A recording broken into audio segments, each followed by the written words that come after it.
Fort Liberty, North Carolina, was the kind of place where sweat mingled with grit and shouted. Commands reverberated through the heavy, humid air, bouncing off rows of weathered barracks. For the men stationed here, the outside world blurred into the background. The next mission was all that counted. Sergeant Elijah Brooks was no stranger to this cycle. At 32, he was a seasoned soldier. His sharp, observant eyes could detect danger in situations others dismissed as routine. He wore his uniform with precision, boots gleaming, and carried an unspoken authority. His unit respected him, some out of admiration, others begrudgingly, tended by quiet prejudice.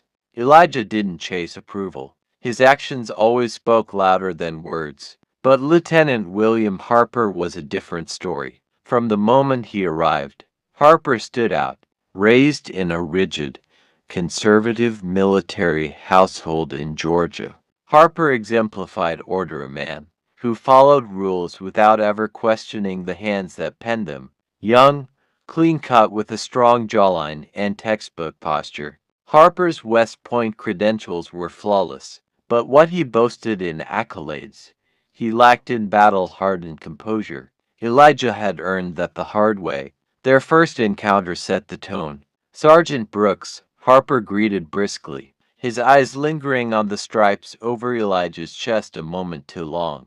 "Lieutenant," Elijah replied, standing at ease.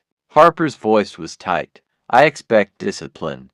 No surprises. No messes." "Yes, sir," Elijah responded, biting back a smirk. He could already sense Harper's doubt. Men like Harper, men from certain families, rarely saw soldiers like Elijah as equals. Harper issued orders. Elijah was expected to obey. That was the hierarchy in Harper's mind. In the days before deployment, drills, mission briefings, and late-night inspections dominated the schedule. Elijah noticed how Harper ignored the experienced NCOs, instead gravitating toward junior officers who echoed his own rigid worldview. One night, while cleaning gear, Corporal Daniels muttered, "Word is Harper plays everything by the book." Elijah replied, "Books don't save you when it gets real." Daniels nodded. "He's got that look." Elijah knew exactly what he meant, that detached stare, the uncomfortable silence. Whenever race quietly became the unspoken tension in the room. But Elijah had a mission to focus on, and no officer, prejudiced or not, was going to knock him off course. The tension climaxed during a live-fire drill. Harper, issuing rapid commands without consulting Elijah, left younger soldiers scrambling, dangerously exposing their flank. Elijah stepped in instantly, correcting the formation and averting what could have been a fatal lapse in actual combat. Later, Harper confronted him in private. "You crossed the line, Sergeant," he snapped. "I did what had to be done," Elijah replied, unshaken. "Lives matter more than pride." Harper's jaw clenched. "Mind your tone." Elijah met his gaze steadily. "Always, sir." But the truth hung heavy between them. Harper's mistrust wasn't about protocol. It was personal. That night, Elijah stood outside the barracks, staring into the falling darkness. His fingers touched the dog tags on his chest, his father's. A Vietnam vet from a segregated unit. "Respect's earned twice if you look like us," his father once told him. Elijah sighed. "Still true, Pop." Meanwhile, Harper sat alone, staring at a worn photograph of his own father, Colonel Thomas Harper, decorated and disciplined, who had drilled loyalty into his son along with a warning: "Stick with your own. Don't step out of place." Harper clenched the photo. His father's lessons felt like both armor and chains. The next morning, deployment orders arrived. Harper's unit, Elijah included, was assigned to a volatile region, near escalating conflict. The mission wasn't a matter of if action would strike, but when.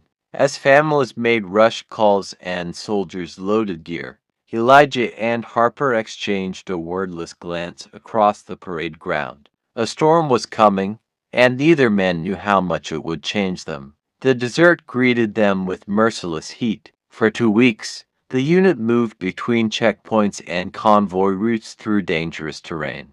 The atmosphere mirrored Fort Liberty, tense and wired. Harper kept his distance, all command and cold professionalism, delivering instructions via radio. Elijah, meanwhile, held the team together, sharing water, cracking quiet jokes, and tending morale like a steady heartbeat. Still, Harper seemed to evaluate every word Elijah said, as though trust were a luxury he wasn't ready to afford. Their mission looked simple on paper: escort humanitarian supplies to a remote village. Intelligence marked the threat level low, but veterans like Elijah knew better. Too much quiet often signaled ambush. Harper led the convoy, eyes straight, grip tight on the Humvee's wheel. Elijah rode beside him, scanning the terrain.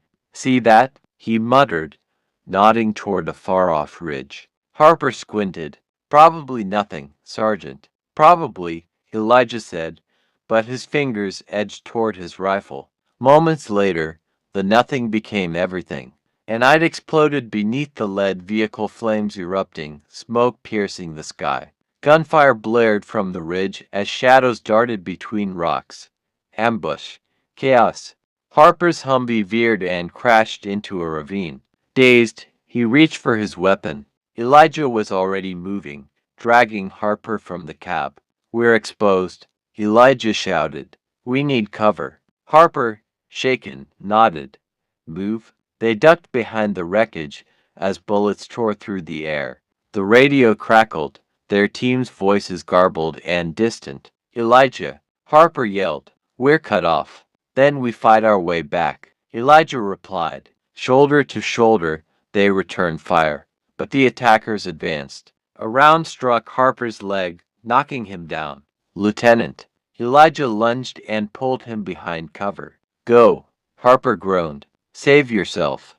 "I don't leave anyone behind," Elijah snapped. "Not even you." Harper's eyes widened, not at the jab, but the fierce loyalty behind it. Elijah bandaged the wound as bullets flew overhead. When the firefight paused, he scanned the ridge. "We're climbing to higher ground." "You'll get us both killed," Harper protested. "Better than dying here," Elijah replied. This time, Harper nodded without argument. Elijah supported Harper up the rocky slope, bullets still echoing in the distance. They found a small cave, a pocket of refuge. Harper collapsed against the wall, breath ragged. "You saved my life." Elijah kept watch at the entrance. "Just doing my job." Harper looked at him, truly looked for the first time. Not a black sergeant, just a soldier, a comrade. "Thank you," Harper said softly. Elijah nodded. "We're not out yet." As desert winds howled outside, something deeper than duty began to form in the silence. The cave reeked of dust and cordite. Harper clutched his bandaged leg, while Elijah sat across, rifle resting on his knees. Hours passed. The chaos faded into silence, broken only by wind scraping the stone. "You've done this before," Harper said finally. Elijah looked up. "Getting shot at or dragging wounded officers to safety?" Harper chuckled weakly. "Both." Elijah offered a dry laugh. "Too many times." When Harper started shivering, Elijah silently tossed him his outer jacket. Harper hesitated. "You'll freeze. You'll bleed out before I do," Elijah replied. Harper took it, swallowing more than just pain. He swallowed pride, too. By firelight, they shared rations. "Why'd you come back?" Harper asked. "Could have let me bleed out." Elijah stared into the flickering flames. "Because I'm not you." Harper bristled. "What's that mean?" Elijah's tone was calm. "I've seen how you look at me, how you ignore me." Harper looked away. "It's complicated." "No," Elijah said. "You were raised with a certain story, one where men like me were always less." Harper flinched but didn't argue. Elijah continued. "Out here, that story doesn't mean a damn thing. Not when bullets fly." Harper's shoulders sagged. "My dad raised me like that. Colonel Harper.